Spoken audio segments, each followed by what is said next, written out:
मोहन सरकार चारोटी बड़ निष्पत्ति। मोहन सरकार मास्टर स्ट्रोक शपथ नेउ नेउ कले चारोटी बड़ घोषणा। एहाकु नै आसिला बड़ घोषणा जहाँकि साधारण जनता पाइबे लाभ।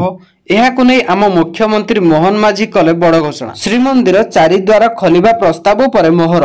आज सरकार उपस्थिति रे खोलिबो चारिद्वार। मंगल आलती बेले खोलिबो चारिद्वार और द्वितीय निष्पत्ति रे श्रीमंदिर पई 500 कोटी कर्पस फंड मंजूर हेब। तृतीय निष्पत्ति रे खूब शीघ्र आसीबो समृद्ध कृषक नीति।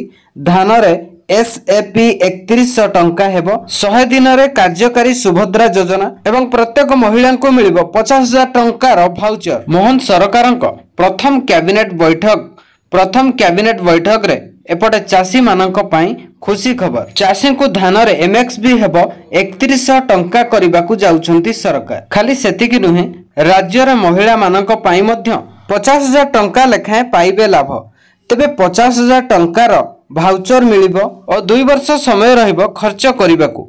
एहाकु नै मुख्यमंत्री मोहन माझी घोषणा करिसंती और एही समस्त कार्य आगामी 100 दिन मध्य रे संपूर्ण हेबो। जदि अधिक किछि जानिबाकू चाहुचंती तेबे एहार वेबसाइट रो लिंक डिस्क्रिप्शन रे अछि।